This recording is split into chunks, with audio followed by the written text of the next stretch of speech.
मसीह खुदा में आज की सुबह आप सब पर सलामती हो। मैं पास्टर सुहेल जॉन एक बार फिर मॉर्निंग डिवोशन के साथ आप सबकी खिदमत में हाजिर हूं। मेरे बहनों भाइयों, हम सीख रहे हैं कुव्वत के लिए ठहरिए। जो कुव्वत के लिए ठहरते हैं वही कुव्वत के साथ अबलीस पर गालिब आते हैं। मेरे बहनों भाइयों, हनूक के तल्लुक से यहूदियों की तालमूद के अंदर लिखा है कि वो 7 दिन खुदा के हजूर ठहरा रहता था और उसके बाद वो आकर लोगों से कलाम की बातें करता था। और जब वो खुदा की हजूरी में ठहरता था तो खुदा का हाथ उसकी जिंदगी पर था।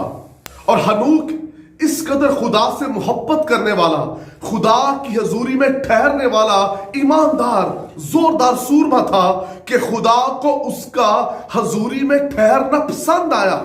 और कलाम मुकद्दस के अंदर लिखा है कि हनूक जिंदा आसमान पर उठा लिया गया। और क्यों वो जिंदा आसमान पर उठा लिया गया?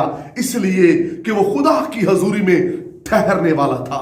जो ठहरते हैं वही बादलों पर यीशु का इस्तकबाल करेंगे, और जो ठहरते नहीं वो इस्तकबाल भी नहीं करेंगे।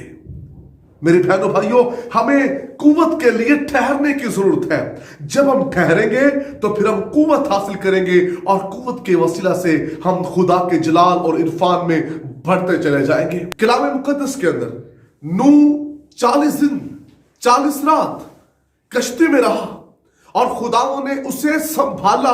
जो ठहरते हैं वो कुव्वत हासिल करते हैं। मेरे बहनों भाइयों, कलाम मुकद्दस के अंदर लिखा है कि उस वक्त सारी दुनिया खत्म हो गई लेकिन नूह और उसका घराना जिंदा रहा।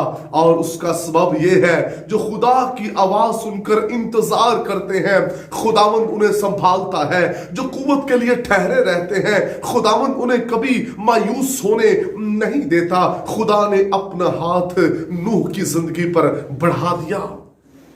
आज की सुबह मैं आपको बताना चाहता हूं, कल आपने साल का आगाज करने को है, आज भी वक्त है। ठहर जाएं, पर्सनली तौर पर खुदावंद की हजूरी में झुक जाएं, आंसू बहाएं, कुव्वत को ले लीजिए और आप साल के आगाज ही से खुदा की कुदरत को देखेंगे। साल के आगाज ही में आप अपनी जिंदगी के अंदर बड़े बड़े काम देखेंगे, लेकिन उसके लिए ठहरना जरूरी है। खुदा की हजूरी में ठहरने वाले लोग कामयाब हैं, फाते हैं। और यही बात थी 120 की जो जमात थी वो ठहरी हुई थी और उनका ठहरना खुदा को पसंद आया।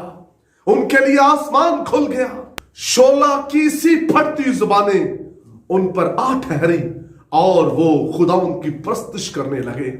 आइए ठहरने वाले बन जाएं, कुव्वत लेकर आगे बढ़ने वाले बन जाएं। जज्बाती फैसलों को छोड़कर ठहरिए, रुकिए, सोच समझकर आगे बढ़िए। खुदा आपको बरकत दे। मेहरबान आसमानी बाप, आज सुबह तेरा जिंदा जलाली फजल तेरे लोगों पर चाहता हूं, ताकि कल जब ये नया साल मनाते हैं तो खुदा एक नई सोच, एक नए विजन के साथ यीशु के नाम में। अब तक हमारा चैनल सब्सक्राइब नहीं किया तो अभी सब्सक्राइब करें और बेल आइकॉन को क्लिक करके हमारी लेटेस्ट वीडियोस के बारे में अपडेट जानें।